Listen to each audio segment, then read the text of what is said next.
Hello and welcome to Campaign Comrades, your favorite leftist gaming podcast. I am your host, Ben, and I've got all the comrades with me as we descend into hell, straight to hell. I'm ready to do it. We are Crossing talking the river Actually, it's Styx. Tartarus. we are talking Hades. We've been, exploring the various realms of the underworld for the better part of the last month or so.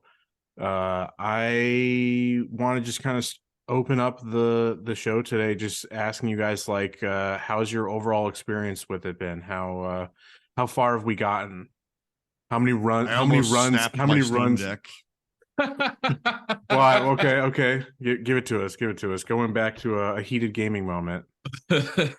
Before recording today, I popped on for 2 hours or so, gave a couple runs.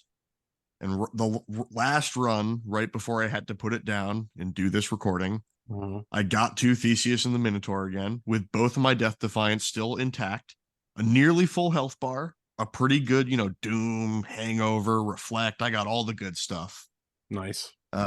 Kill the Minotaur, still have one Death Defiance left. I'm feeling good, Theseus can't be that bad. Get him to half health, and then he starts raining the little fucking Poseidon bullets on me. He will get a boon from a god that you don't have. Yeah. And got him down to literally hit him one more time and let Doom proc and he dies. And I got clipped by one of the Neptune balls. Oof. And died right then, right as my spear made contact. Oh, Oh So man. you get the death screen and you're just waiting to see which one. And yeah, felt really good. I was really happy. Oh man, that's rough. Have you been using your cast? Have you been using your Yes. your cast ability? Because I get 50% damage buff for hitting people who have that in them. Which what cast boons have you been taking? Zeus primarily. I like his chain lightning. I really liked the I like the lightning as well. I like the Ares Blade Rift one. I like to have that one on my dodge if I'm not going to put deflect on dodge and put deflect on attack. It's too fast everywhere else for me. Whereas Blade Rift, I always felt my cast was inaccurate. Whereas what you do with Blade Rift on cast, particularly when you upgrade your cast, where you've got more and more, because you can get it to up to 3, and then if you take a chaos boon, you can get an extra one there, and you just spam. You just spam I'm upset all that your I casts, can't and it court just chaos because they hit multiple times. Yeah, chaos is a they them king/queen. yeah. But everybody else, how have you been? Just overall experience, how's it been? So this was my second time playing it. And I didn't get as much in as I did the first time, but it's still one of my favorite games to just pick up. And I have, since the last time I played it and this one, just picked it up and, do a few runs. Definitely have some frustration and have to put it away. But overall, it's definitely one of my favorite non-Pokemon games. High praise. But yeah, I mean, to me, it has similar kind of just zoning out and doing something that's you have to think and put some strategy into it, but it is in some sense a little bit could be mindless, and you could kind of just escape into that. And that's fast. one of the, I mean, the hack and slash kind of gives you that ability, but it's the speed in a way becomes a zen-like quality. Yep. Enter a flow state. Mm-hmm. No, exactly, and that's one of the things I've enjoyed about the game and why I pick it up every so often. Mike, how far did you get? Have you I didn't get completed a very run? far in the most recent one, but I have completed a run, I believe, when I've first was playing it. You prior playing it? You've beat Papa. If I didn't beat him, I at least got to him. I don't know if I could have put it down in frustration, but I'm 90% sure I have gotten to Papa. So have you then met Mama? That's the That's how you know if you've met Mama. Maybe, yes. I can't remember off the top of my head now. I Yeah. I've not gotten through Elysium. That's where I've gotten stuck every time that I've made it that far. Have you gotten to Theseus and the Minotaur? Yeah, that's where that's just haven't gotten past them. I've gotten there like 3 times and they've beat me. I can pretty consistently tooled kill on the you. Minotaur now.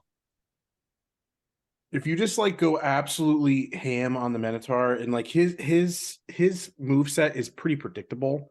Yes. So like I could manage to, for once I was getting there consistently, right? Concentrate all your energy on the Minotaur first. It was basically I was only taking damage from Theseus when it was like Yeah, when that's the problem I have right now is juggling Theseus's either he creeps too close to us and he starts actually getting into melee, or he'll just uses sit his there and take spear. pot shots from afar, and I have a hard time tracking his cursor.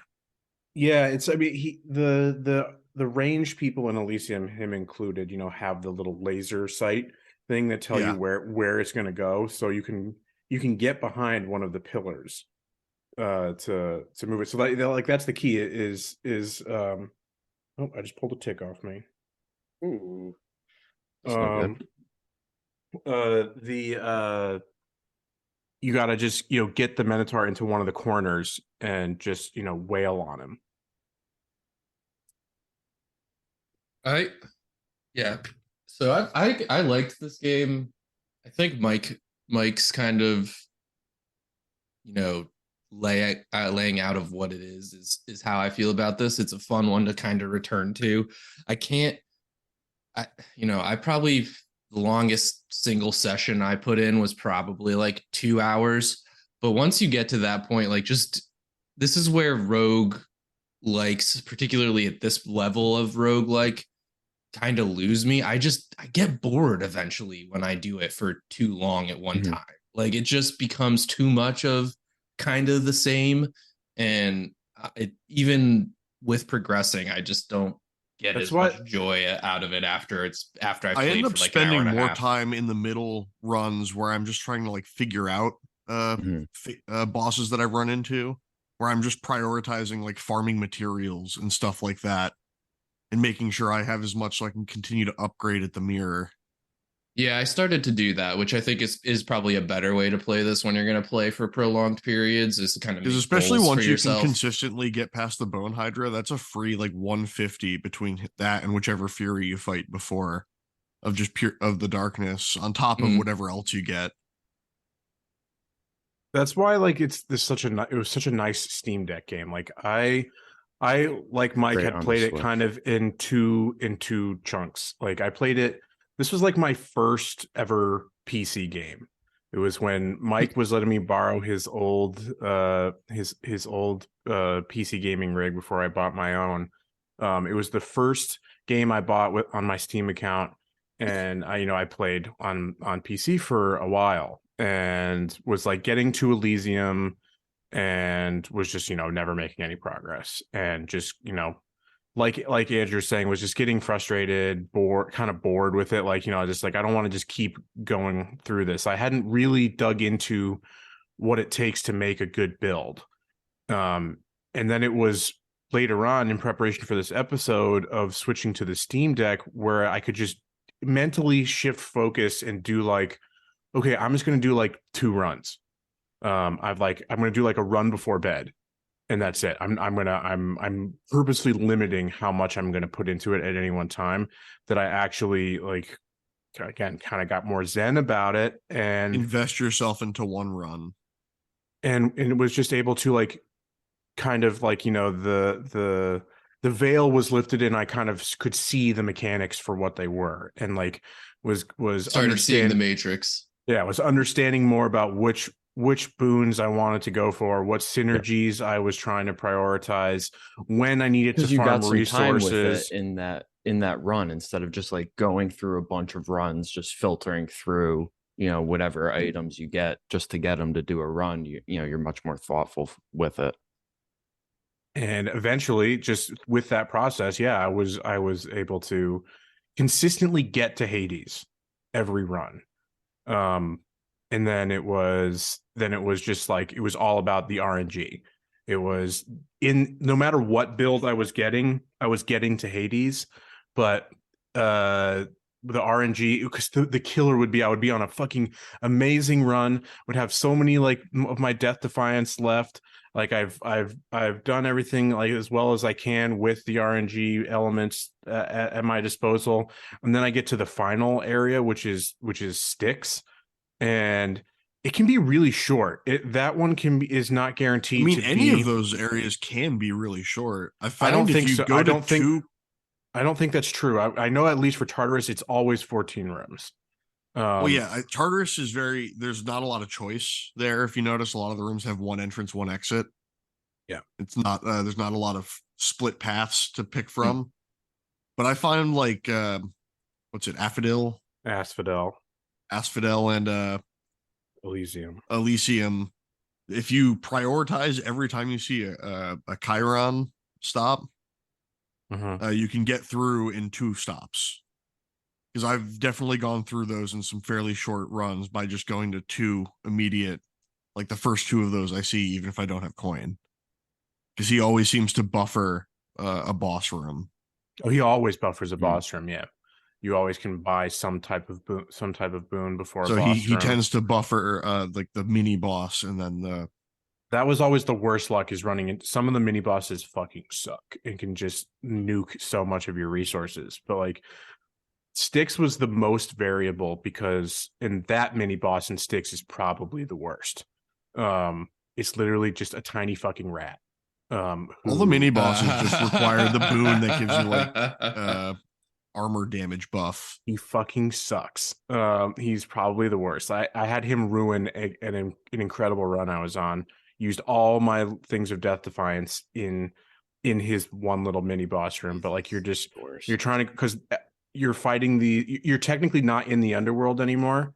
You're fighting your first mortal enemies. They are satyrs, and they all poison you. They all have poison things. So there's this little pool in every room where you've got to dash over, quickly hit RB or whatever, and it gets rid of the poison. But proccing poison is constant small chip damage, but like you're just eating away at a lot of shit. So like I would when I use all my use constant resources. small chip damage to beat the bosses. Yes. No, that's the way to that's the way to do it. No. Yeah, no, bad. Boo, boo, boo, boo. That's that's illegal. But that's the way that's the way you win the game. That's the best builds are things that use like the 2 like best boons are Doom and Hangover. Yeah. They're and when you can that, get both, one on special, one on attack, it's like I would do like I had we'll get to it like what your favorite weapon was.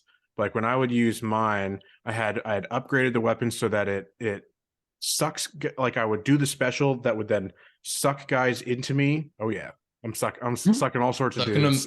Sucking them dry. That's only supposed to be you and Thanatos. Yeah, they brings them in. There was a Daedalus upgrade that whenever you do the special, it would do an AoE attack. So it's like doing those 2 combined with Doom on the special, which then procs like 90 plus damage or whatever. It was just just mashing special over and over again and just fucking people up. That was the boon way for to the do spear that lets your special hit like bounce off 7 enemies. Yes. When you have like Doom or something equipped to your special is just that is the chef's kiss for a lot of those rooms, because you can just clean up so many of the trash enemies. Or like when you're in Elysium, the little spirit balls that pop out that you have to kill before they resurrect you. Yeah. So I have a few notes here just on like the production process of the game. So developed by Supergiant. Has anybody ever played any of the Supergiant, the 3 previous games? So it's Bastion. Isaac? No, so it's Bastion, Transistor, and Pyre. No, I have not. That's right. No, I have not either. As I was looking at them, the only one that looks kind of interesting to me is Bastion, and that's just from an art style. An art style perspective, I like the color scheme. But yeah, this was the first Supergiant game that I had ever played as well.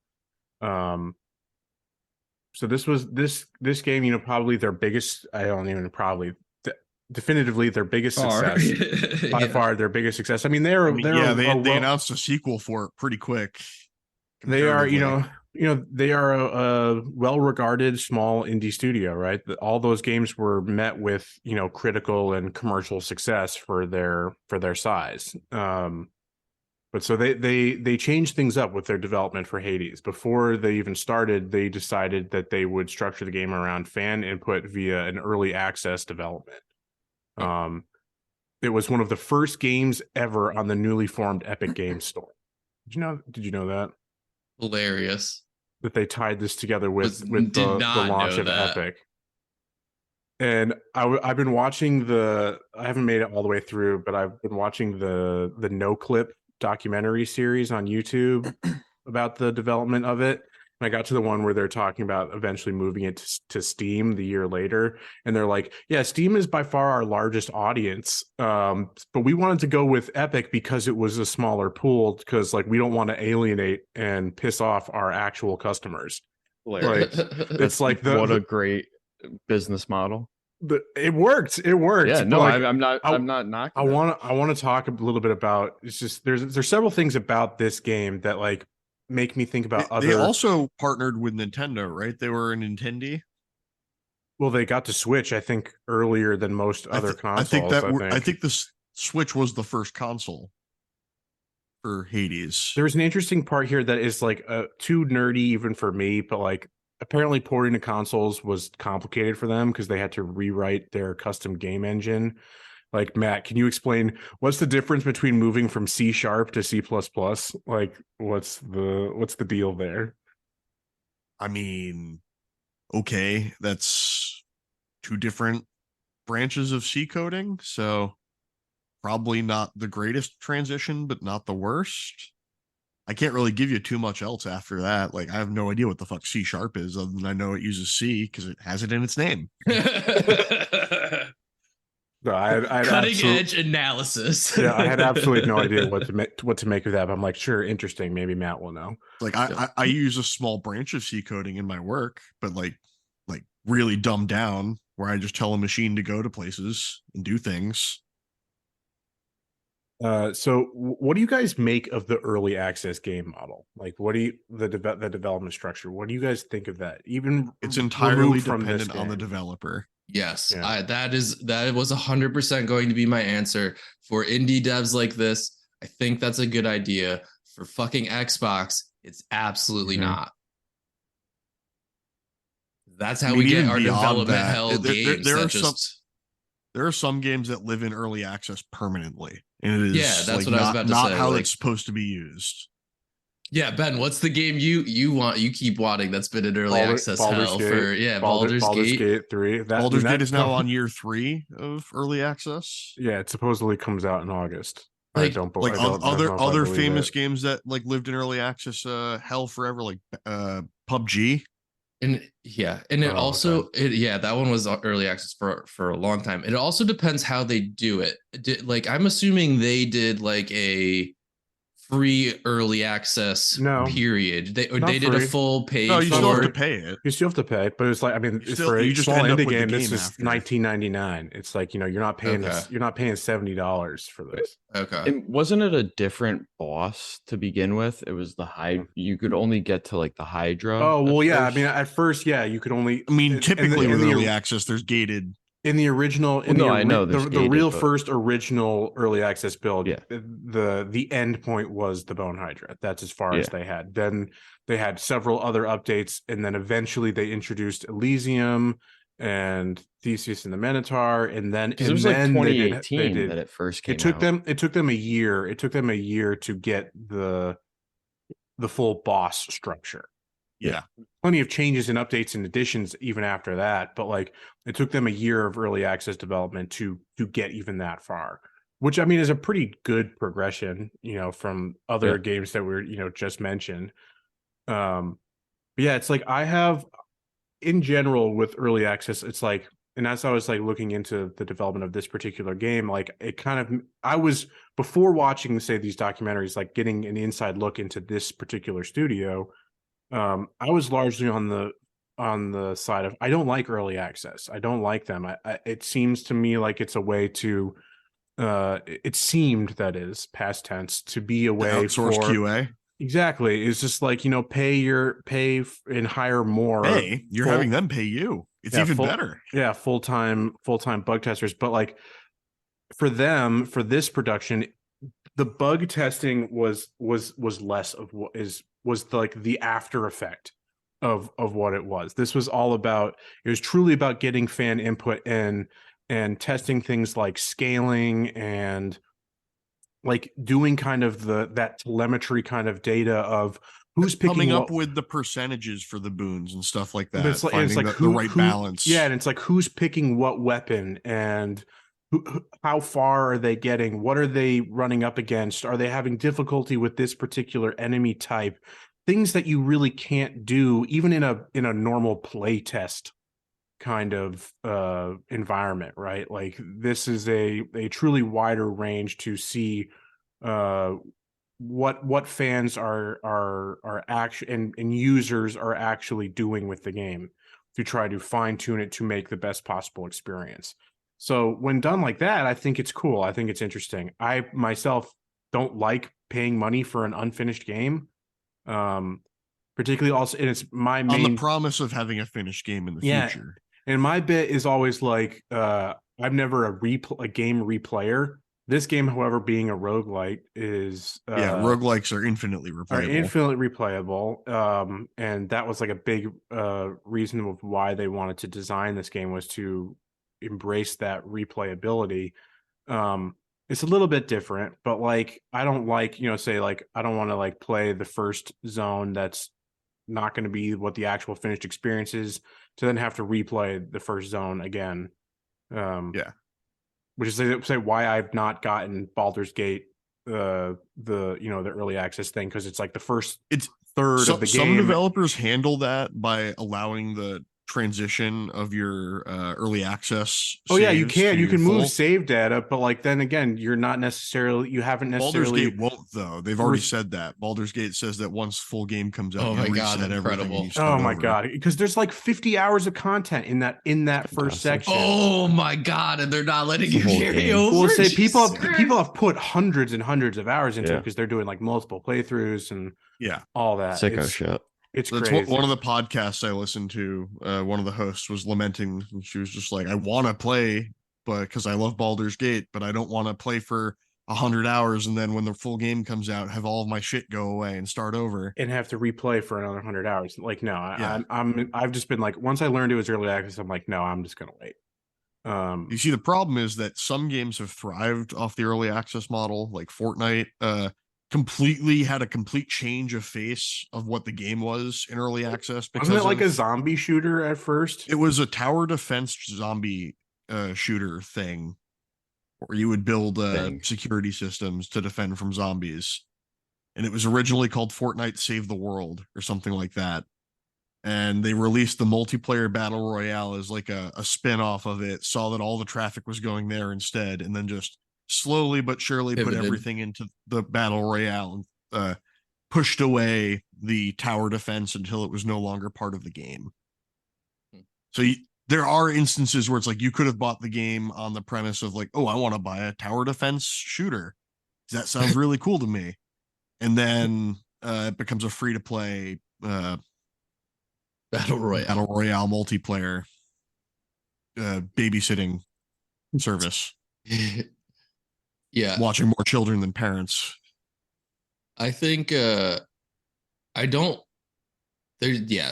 early access thing is something that I think is kind of should be used few and far between. The other thing here I think that is important is this is a studio of like 20 people, 20-ish people. So like giving them a little bit of cash flow up front is probably actually like a good thing to support them. For those small studios exactly. In helping, it's a little bit like doing a Kickstarter in a way for the game is kind of how I think of it. But like again, but it's more tangible. It's even more tangible than a Kickstarter. Exactly. Yeah, even you more actually tangible. have something. Yeah. But again, I think, larger studios that do this shit, that is where I do not agree with that idea really What, you at didn't all. sign Just up like for the when Diablo Hasbro 4 was beta? doing. Yeah, but like do a beta and hire QA testers. You have enough money. Just in general, we've seen, some of bigger studios, like maybe not necessarily in the video game space, but we've seen it with like the toy production and Hasbro, and like Yeah, board game production. they have their own crowdfunding arm. Yeah, and Really, I didn't realize that. I Yeah, forget what and it's called. it's I forget what We've it's called. spoken about it on an episode yeah, at some we have point. very early on. I did something through it. I backed the Hero Quest revamp through it. And it's just I f- crazy to me that, like, So I'm part of the problem. yeah, thanks, Ben. But like, it's Canceled. capitalizing on this crowdfunding idea, and it is at times could be like a marketing thing, angle. Like, we're gathering your input, we want to hear from you, like, or we want to find out what's most popular, and that that's why we're crowdfunding it to It's also a see. way to try to build hype twice. You can get that initial Exactly. hype on the early launch, like, yo, come in here, play this new game, try it out. And then 2 years, Baldur's Gate 3 years, hopefully it's only supposed to be like 6 months, if that, down the line, they can, rebuild up the hype train, like full launch. They did that with Grounded on Game Pass. That was one that was They in do it- Xbox early development. I don't like how games in early access win awards. Grounded won an award when it was still in early access. That's insane. I don't like that. But Matt, you're right about like the double hype, and I think that's just industry practice, not specific to the crowdfunding, but just in general. That's like their goal is to get as many like double hype moments as they can. I think I truly believe that some of the delays in certain games are thought out for that reason, to like get multiple media blitzes out, Just getting make it earned relevant. media. Yeah, no, exactly. And like and maybe getting boosts on pre-orders on 2 different dates, and how that Oh, you mean like how affects their Metroid Prime has stocks. had pre-orders access since 2017? Exactly. And Metroid Prime 4 is not a game right now. Even with like It's one of Pokemon with the Nintendo's true DLCs. blunders that they've avoided mostly during the Switch generation. That's With the Pokemon DLCs, we don't even have a solid date. It's just like a fucking amorphous, like some website, some official websites in the US say fall, 2023. Some I saw that of the Japanese say they had announced a Pokemon January. Home update for Scarlet and Violet, Yeah, and then they next deleted the week. date off it because they fucked up. I didn't see that. I saw that it's the 24th, but They I mean, deleted that date. well, regardless, like there was like a mystery gift event if you bought and downloaded the DLC, and that mystery gift event runs until October. Like, you can't even fucking play the DLC yet. It's not even, we don't even have a date. I purchased it just to get the extra Pokemon. But like, That's what they're trying for, It's because though. you're a mark. Exactly. It's because you're a Yeah. mark. No, I know I'm a mark. Oh, hi, Mark. Don't deny it. But you know what I mean? Like, as much media as they could get at separate periods of times in order to generate revenue, whether it's like ad revenue or fucking sales, they're gonna do it. So I do think that they're big studios using the crowdsource, crowdfunding, early access type things are definitely used nefariously and purposefully for that reason. Speaking of nefarious activity, the only controversy I could really see, the only backlash that I could find about this There's not enough development seduction? process. Well, no, I was get gonna say to in that. the game. Sorry. No. Just in its development through early access, there was a bit Who of knows? Maybe there wasn't controversy. enough seduction in that too. I mean, if you the Aphrodite character model never changed, so that was what it was from the beginning. Done. So. Yeah. Smash. They built that one first and then built the game around that. Yeah. They walked into someone's office and like, hey, what have you been working on? And they look down like, yeah, this is their side Nothing. hustle, Rule 34 side hustle.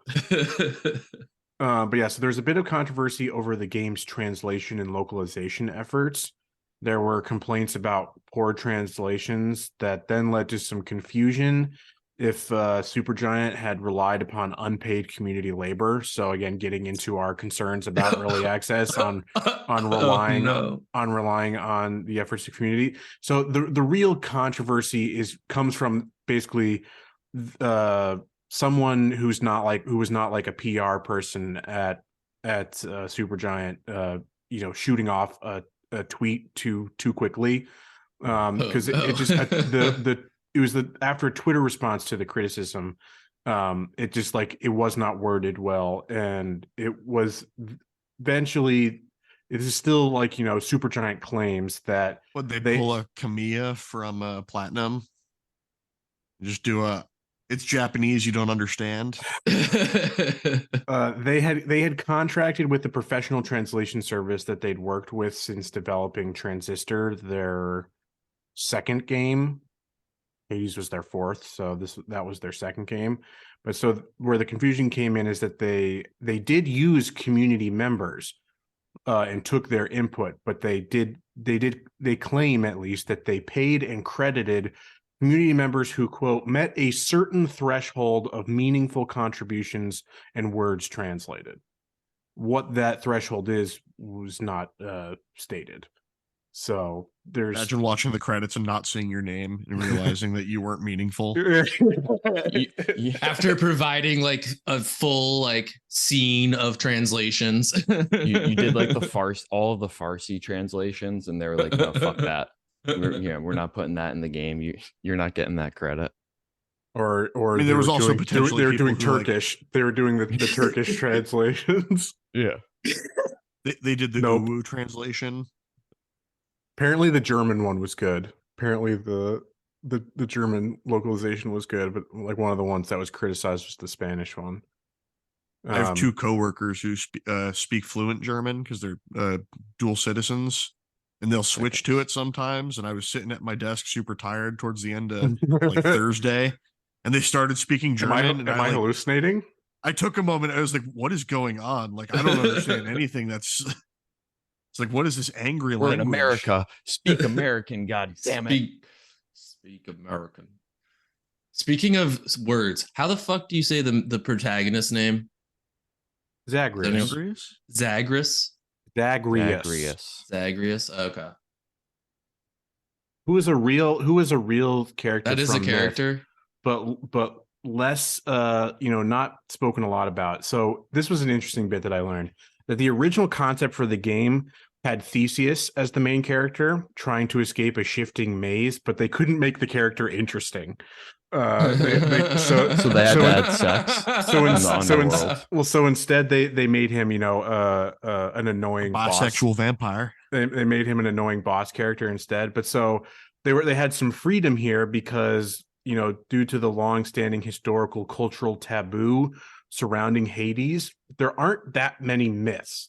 There aren't that many actually cataloged records of Hades and the underworld. In the Hellenic world, they didn't really talk about Hades. It was it was bad juju to talk about the god of the underworld. He'll come and get you, type of thing. So Zagreus is only mentioned a few times in the myth. So it gave them plenty of freedom, but still a foundation in actual myth. But so that original idea of the shifting maze would be a great idea for a roguelike. So it made sense why that was their starting point. But so why they chose to go with a roguelike was because of their love for the idea of branching narratives, which they had done most significantly in the release prior of Pyre. But they basically said that of Pyre. Yeah, they basically said that despite all that work that they put in, so many different permutations, all these different possibilities, trying to offer replayability, that through the data that they were able to gather, they found that like most people still only played through it once. So they're like, okay, let's do a roguelike formula to enhance that replayability, make that branching structure part of the core system that people have to engage with. And we can shift slightly into, I want a little bit of talk about the roguelike genre. A little bit, we've mentioned it. Someone mentioned a little bit about it at the top. Roguelike, roguelite. Well, Do so we want yeah, the distinctions? because this is technically a roguelite, right? Yes, because there's progression. Yeah, the fact that there is progression means that it is not a roguelike. Roguelikes, you have a blank slate every run. You die, you go back to exactly how strong you were at the start of every time. But Hades has been so successful. Every game now that gets pitched or marketed as a roguelike really It's usually a roguelite. Is now, and you could basically call them now Hades-like, right? That they are. It's created a genre. It has reformed the genre. Like there are very few true roguelikes Defined anymore. it. It is pretty much all roguelite now, where you have this constant sense of progression over time, that lets you build up and actually make your way through the game, which is a system I enjoy. I like the sense of progression.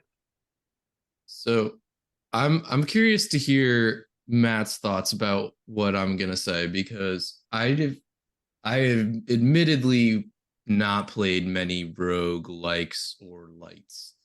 I think my most recent other example is wow, now I'm gonna forget the freaking Returnal. name. Yes, Returnal. Thank you, Matt. And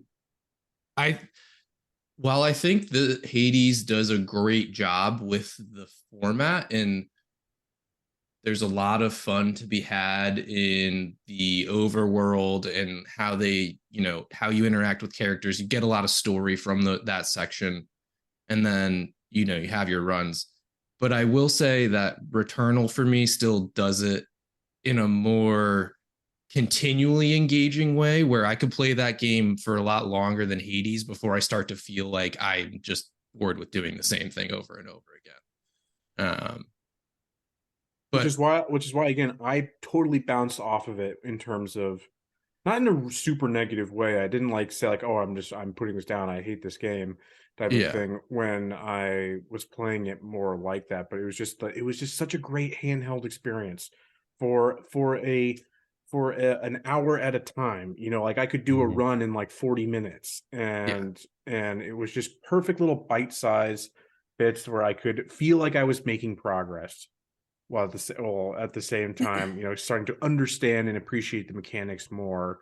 But then go and do something else, play something else that, not get so frustrated. Yeah, I think that's how this game is supposed to kind of be. So the major difference between Returnal and Hades is that in Returnal, once you've beaten a boss for an area, you gain access to shortcuts that allow you to skip those areas and move on to the next one, or move on to the third one, and not have to go through those early levels and pick up those early upgrades if you are confident enough to go straight to the third one and just start working off of like third level upgrades or second level upgrades. Instead, the game does a good job of keeping you at a base level, where every time you teleport to an area, you get a base health upgrade and like a weapon from that zone to work with.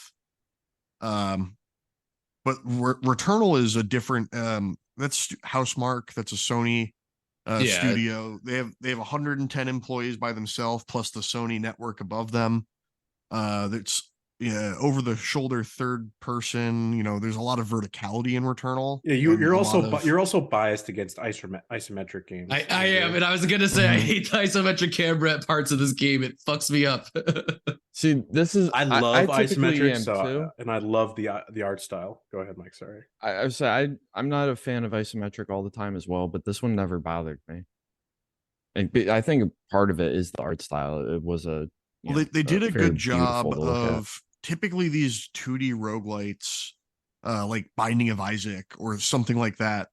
They're typically just square rooms, cubes, where you come in one door and then the 3 other walls have other doors, and you do the stuff in the room and you go through one. It randomly generates as you go through.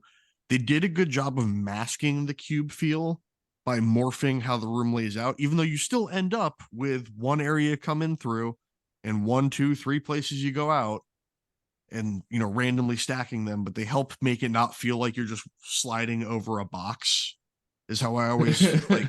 Yeah. I don't like the diorama feel of some of those where it's just like you're in a cardboard box that you're sliding across the top of. They do a good job of making the area dynamic. And now knowing that it was originally based as a or started as like this maze runner type game, trying to get through the maze, you could see how at least some of those features are added onto, so it's not a box. There are a lot of like kind of corridors that you get funneled through to get to your enemies. I think why it feels a lot dynamic. of rooms have double entrances too, where you can see that it's designed to have multiple entry points. I think why it feels so dynamic is something I learned from watching this documentary again, is that you hear a lot saying like, oh, that this is like as like a rogue-like game, it's like the levels are procedurally generated. It's not. These are curated spaces. These are they have. I've run into the same spaces. I definitely. And it's like they will move different parts of them, and they will like have the entrances coming from different ways. There are multiple pathways that make it feel fresh. Are the enemies procedurally generated, or is it all? I think it picks from a set group of encounters that a space can have. Okay. Because there is some randomization of will you run into the level's mini boss. Right. That's always the same, and it's always in the same room.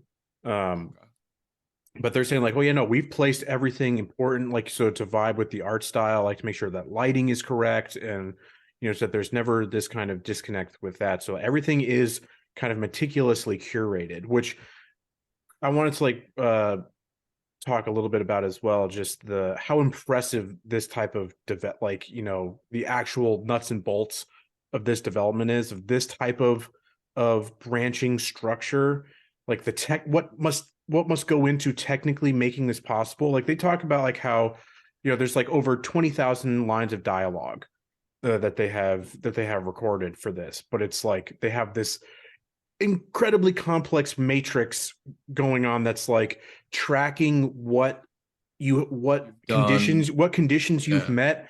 Like you've met this NPC at this time which then would trigger this one. So an example would be like, have you guys met the NPC in Asphodel?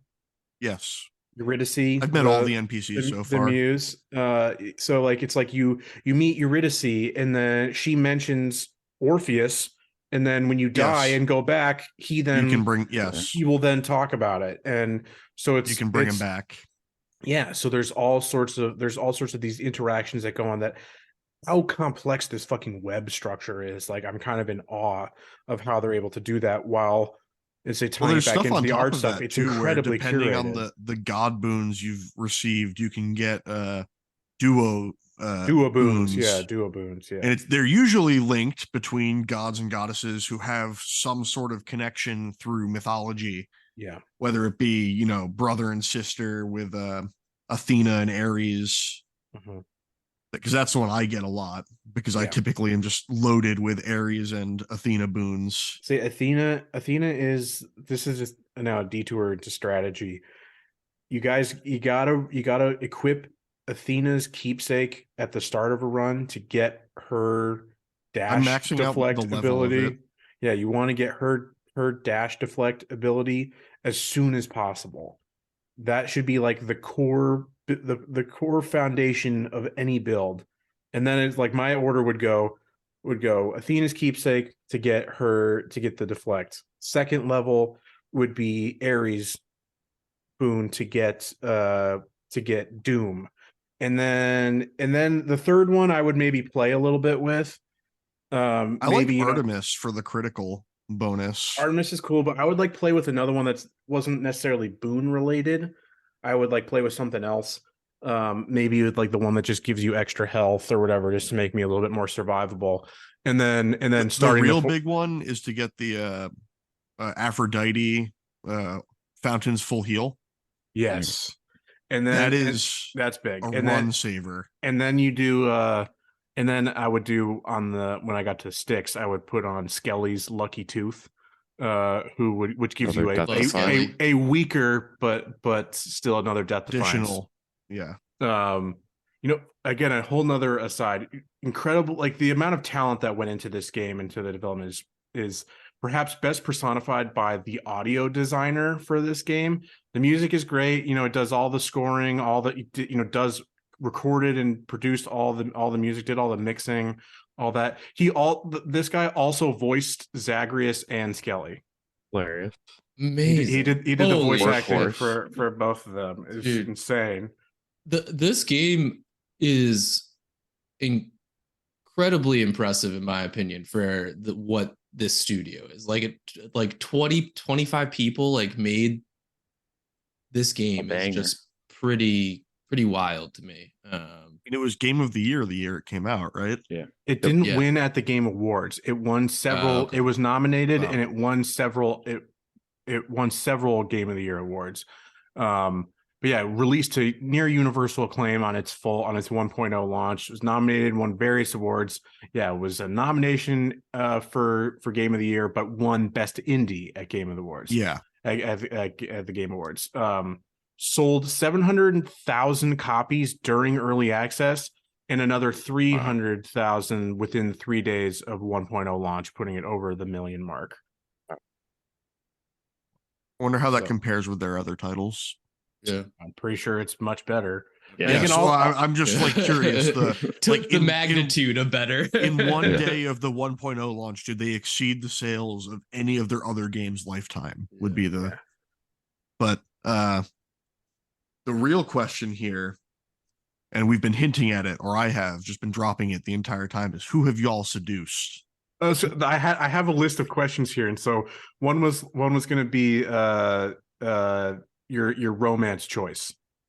Who do you romance?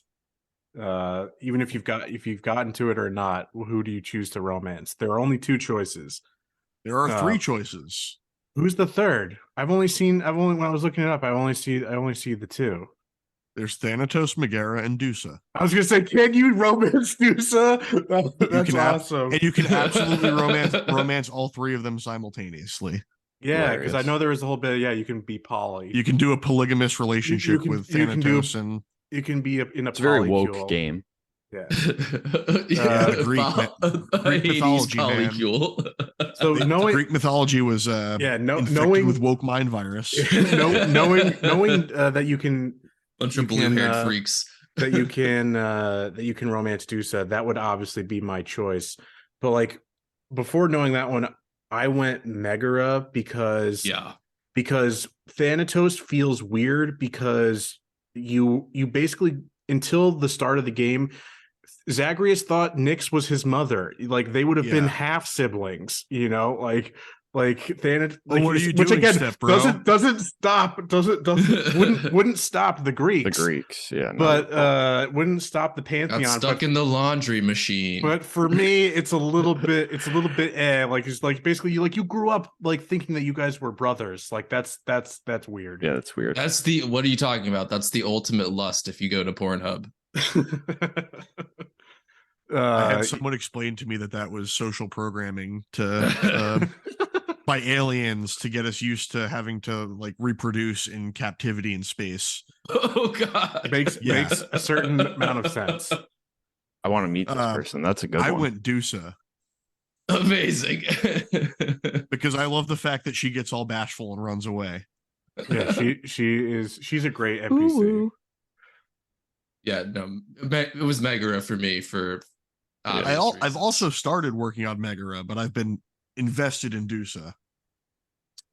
I've she gave me nostalgia feelings for Megara from the animated Hercules. Yeah. I'm a brunette guy, so Megara from Hercules was up there for me. Have you met the other Furies? Yeah, I have. I've beaten all of them. Yeah, there. I find the was it Stephanie? Is that the Yeah. murder one? Yeah. She's the easiest. She's actually the easiest to Yes. beat. Um, the other one, Electo. Electo, is like I go back and forth between her and Meg to see which one is more difficult. They're so similar, it's not really much different to me. There's a little bit difference that Electo is Their summon pool is a different. little bit more aggressive. It's just a little bit more aggressive. Yeah, but she also summons the Fatzos, which are slightly more annoying as an enemy than the big. I hate those. I hate the walking around. Fatzos. I hate them. I hate those. I wanted to you ask can you guys stun about lock that. them if they don't have armor, but when they're armored, they're annoying. Yeah, they do a bigger chunk of damage. Yep. Yeah, and they can move very far. Yes, and that was fast. you guys are getting to a bunch of my questions without me even having to Okay. ask. That was one of them. Perfect. Was your least favorite enemy type. Yeah, 100%, Unanimously, them, 100%. the fatties. Those Nah. guys, I got used to them. Armored chariots. Armored chariots kind of suck. I actually didn't like one of my least favorites are the little mini chariots that blow up in your face when you the hit them. suicide bombers. So the only way to deal with those is the deflect sprint. You just sprint through them and it kills them and it shoots them away from you. It's the only way to deal with them. Or if you have I had hangover on special and then special hit 7 and I would throw one, it would ping off all of them and take their armor out and then get them with hangover. And you could just run away and they'll die to that. The crystal mini boss in Tartarus fucking sucks. But honestly, I think it's some of the enemies in Styx are some of the worst. I've not gotten there, but the rats spit poison at you. I mean, any rat. Come on, just any rat. You got to kill it. They're the worst. Okay, so we've already talked about how far you've gotten. Let's see here. Oh, favorite gods and NPCs in general. We've kind of talked a little bit about NPCs, but so we could focus it more on favorite gods, favorite god depictions. I'm always a fan of Bacchus. I think they did a good job with his Dionysus. Yeah, he's Dionysus. They're interchangeable. You're canceled. You're enough of your Romanization. Get out of here. Just thinking of Bacchanalias. I do wish I go back and forth of I like depictions of like the jovial, like young Adonis like Bacchus, or like the drunken Gaudy Bacchus, Dionysus. But I mean, I think they did a good job with like the Adonis type, of him, and I enjoyed it. I'm team Artemis. Artemis is such like the huntswoman. is such a petty bitch. I love it. Yeah, yeah, that's the best part. And that is she's true up to there the for me. mythology. She's supposed to be like stern, stubborn, like petty like that. I think they did a really good job nailing some of the I'll also gods. shout out Chaos though. Chaos is cool. I like doing Chaos right at the beginning of a Tartarus run and doing the 5-room blackout, but get like a 40% damage boost for the rest of the run. Yeah, because most of them are there's some obviously the better ones are harder to ignore, but the majority of them it's just just don't do the thing that triggers the thing at the round. It's you get hit for damage every time you do your special. If you cast, don't cast. Okay. Yeah, just don't cast for a few rounds. Okay, that's not dope. Yeah, because one of them is one of the key ones was you get hit for damage every time you cast, but at the end you get an extra cast, and it's okay, cool. I'll do that. There was one that's it's a huge it's one. 25% shorter dash, but after the fact, you get a third dash for the entire run. Yeah. That's a big one. That's cool. That's a big one. It's oh, cool. In Tartarus, where the rooms have 3 enemies apiece, that's easy. I liked Achilles a lot. He's up there for me. Aphrodite. He's a homie. I mean, yeah. Aphrodite, no doubt. And then we were all Nyx, dancing around. I like Nyx too. Oof, Nyx. Mommy. Yeah. Goth mommy. Serious. Kind of But piss yeah, vibes. yeah, I do like Hypnos. Hypnos is funny. But yeah, I think like some of my favorites are like Hypnos and Hermes. Hermes, with the motor Mhm. mouth.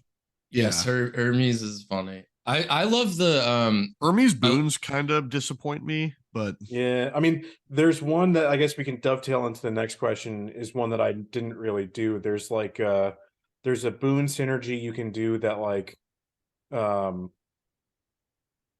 ups your damage shit with every time you get a speed boost.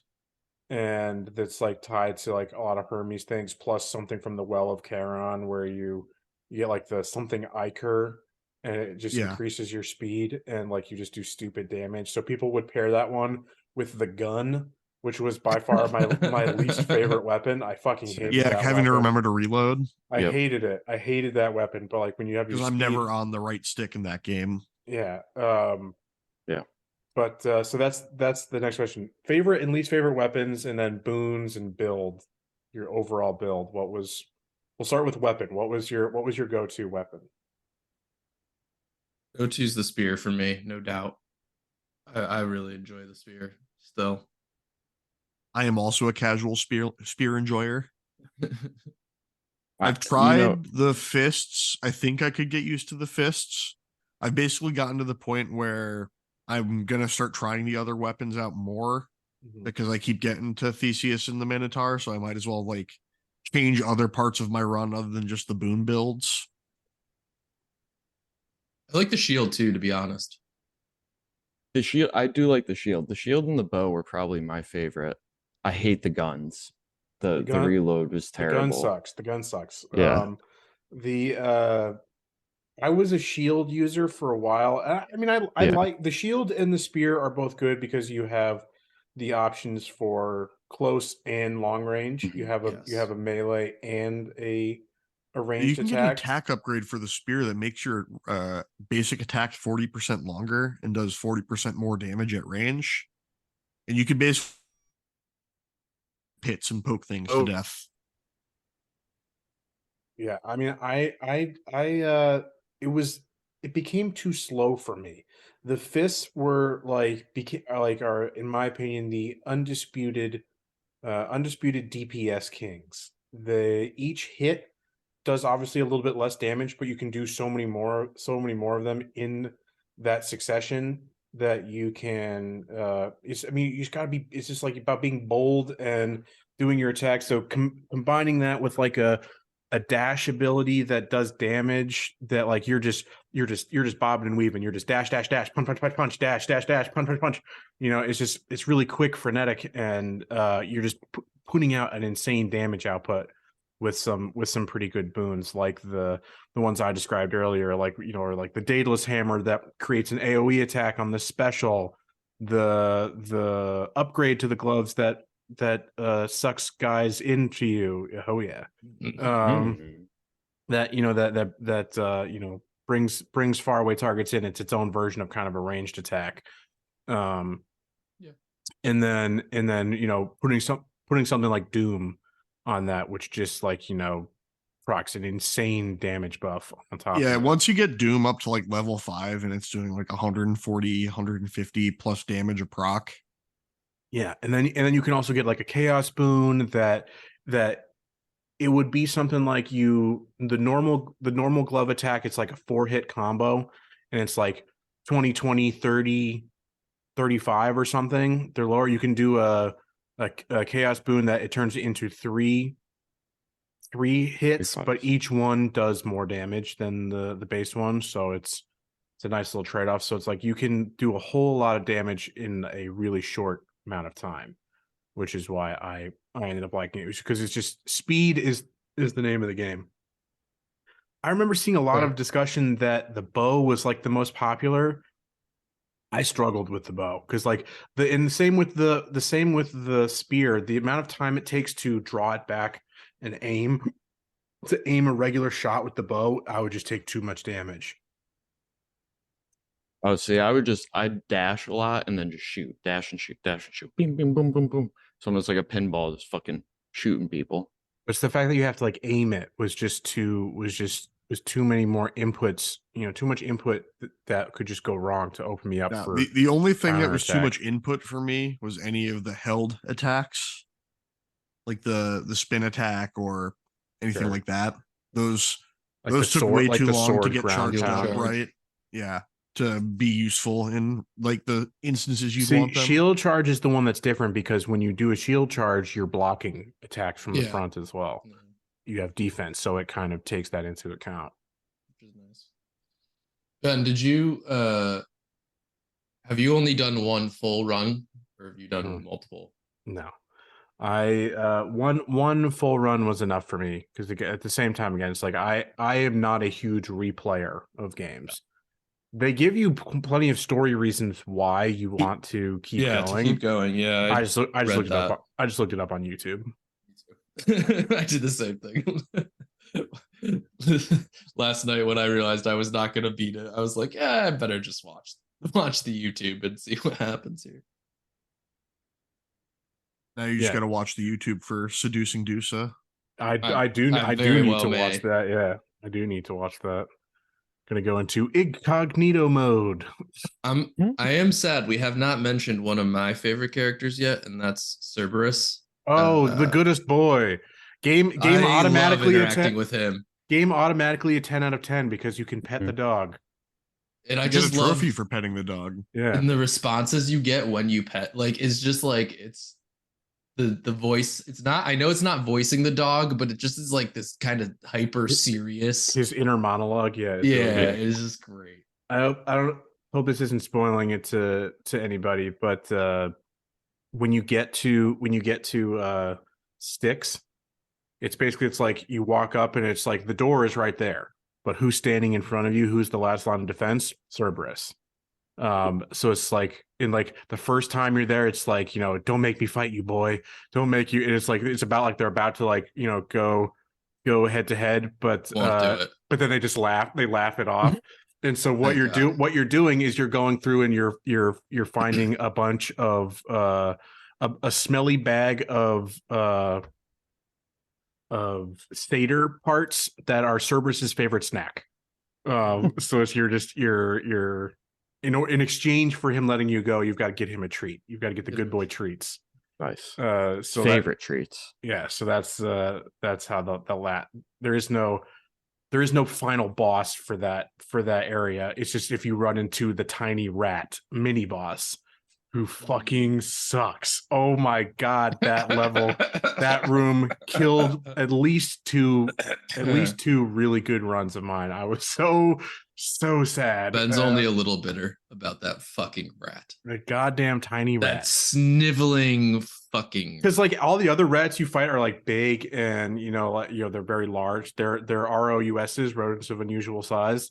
But then it's like when you get to this room, it's just like a little tiny rat, and they do a thing. It's like, oh, like how bad could this thing be? And then it just like fucking drops like a missile of poison on you, and it's just fucking insane.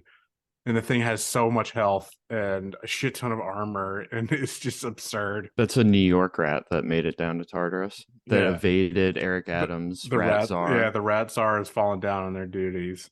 Yeah. From what you guys have played, best boss fight. Bone Hydra. I agree. I think Bone Hydra is It fun. changes the most run to run. Yeah, there is a lot of variety in the heads that shoot up and what they do. I'd agree with that one. And also, Well, even he the cha- main he head, changes because his one look. main head He can changes his- summon, one main head has a pull shit down from the ceiling. Yeah, and he's like he changes his look up a lot, and Zagreus Yeah. points it out, which is good. Yeah. Skelly's my favorite boss. Because he is a boss, just taking hits, standing there, giving you gifts, being nice to you. There's a trophy for killing him 15 times. Hilarious. Favorite myth I love reference. that. I love that Matt knows the trophies. That's perfectly on brand. What was Sorry. favorite myth reference?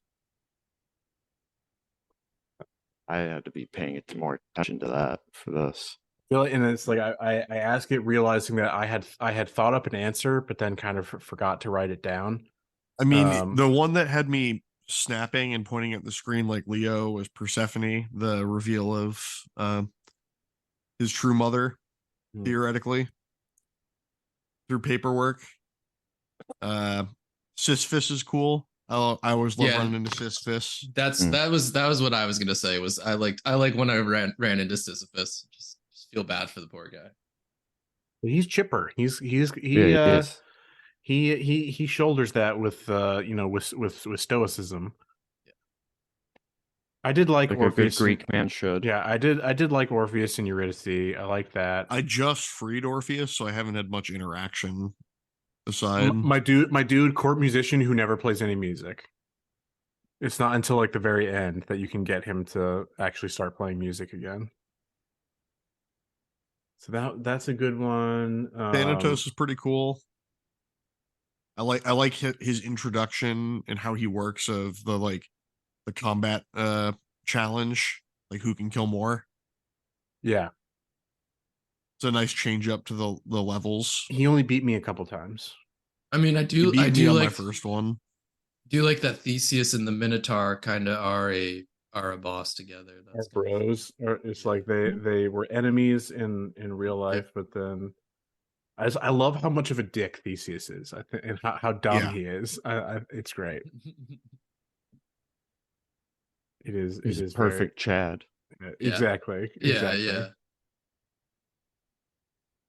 Okay, so I think those were like all my major questions. We've gotten the other ones already. Overall kind of final thoughts. Where do we stand on Hades and Supergiant Games, roguelike games? Will we be playing Hades 2 when it comes out? Definitely be playing Hades 2. Are we given a rating? Don't tend to do ratings for I games. was gonna say, I don't think we've rated any of the No, we've not. games. But no, it's definitely a game I enjoy. I'll play the sequel. I've picked up other rogue-lites since. Played Ship of Fools, and that's another one that I pick up, play with my girlfriend sometimes, because it's 2-player. Yeah, that one goes on sale on Steam several times, quite frequently, but I have not definitely worth it to pick it up. It's fun. It's a cuter version. It's kind of like what Matt said, some of the other roguelites of that you're in just a room. This, you're on the ship shooting the enemies outside, so it doesn't have that dynamic. You have to play with 2 people you can play one, like you do with It Takes Two. No, you could play with just one person. That's how Remnant of the Ashes works, where you can play Remnant of the Ashes single player. You can play it, I think, up to 4-player, which is a quote unquote Souls-like roguelite shooter. Oof, too much, folks. Yeah, too much. It's getting a sequel too, Remnant 2. Too much. I think it looks I think Hades 2 looks interesting. I don't exactly know what the whole story element is. Like, how did you go through the whole game not knowing he had a sister or something? Where's she been this whole time? Because like the whole story is about, this severely dysfunctional family. Is this way down the line where, this is like his sister that was born after Hades and Persephone were reunited? Like, is she a full sister? Is she a half sister? Probably a half sister is my guess. Lots of questions. That's the typical tropes go. Will you be able to romance Zagreus? What the fuck? Why can't you Zagreus? Zagreus. No, you're still wrong. You're still saying it wrong. Zagreus. It's not like people don't say his name in the game, Yeah. Not like it's just left up for Zagreus. interpretation. They say it quite frequently, except for Hades, who only just refers to him as boy. Yeah. I'll end up playing the sequel. This got me enough. I'm gonna finish at least one run. I know the trophies because I've looked through the list to see if it's worth trying to pursue, and fuck no. Because there's all sorts of stuff about there's like the heat mechanic where you like make the run more difficult, and Like, what's the most ridiculous trophy that you saw? I couldn't tell you off the top of my head. I was looking at it last night at like 1 a.m, delirious. Hitless run. Yeah. Oh. This game has a lot going on for it. I think the art style, the music are all great. Isometric is like its biggest fault for me. It really is. I do think I we still must agree with convert you. Andrew that I think Returnal is a better roguelite than this. But it's hard to compare apples to apples Yeah, based on like production value. It's not a completely fair comparison. I will It's also probably two different methods of storytelling. yes, a very different method of storytelling between the two. I will continue to try and play Hades. I want to get a solid run, and I'm sure I'll eventually pick up the second when I see it on sale, but it won't be a day one for me. Same. Yeah, I'll But it'll wait be for a cheap sale. enough. I'll wait for a sale, and yeah, it's not going to be it's not a $60 game. So No. yeah, I think we are, we all really enjoyed this game. It was a feat on many levels, I think, on its production and its development, and what they were able to, what this small studio was able to create should be, they should all be, really proud of their accomplishments. People were surprised that they decided to do a sequel. Like, they have not done sequels. They've just done their game and moved on to the next thing. I mean, when you look at the percentage of their success based on game like sale, Yeah. it's no wonder they're making a sequel. I would be too. But that's usually the corporate, the corporate brain. It's a little unfortunate to see the corporate brain taking over the indie studio. They've proven their pedigree, I think over and over again now. So I'd like them to be able to be as creative as they can and as they want. But It obviously, seems like someone there at that studio has a big love for Greek mythology, that it started as a Theseus game and then went to what it was in Hades. So it kind of doesn't surprise me that they're trying to stick with it. I mean, it'd be cool if games and stuff could explore other mythologies at some point. Like, right. Sure. I'm not going to complain. I do enjoy, my Greek mythos, but it'd be nice to see something else.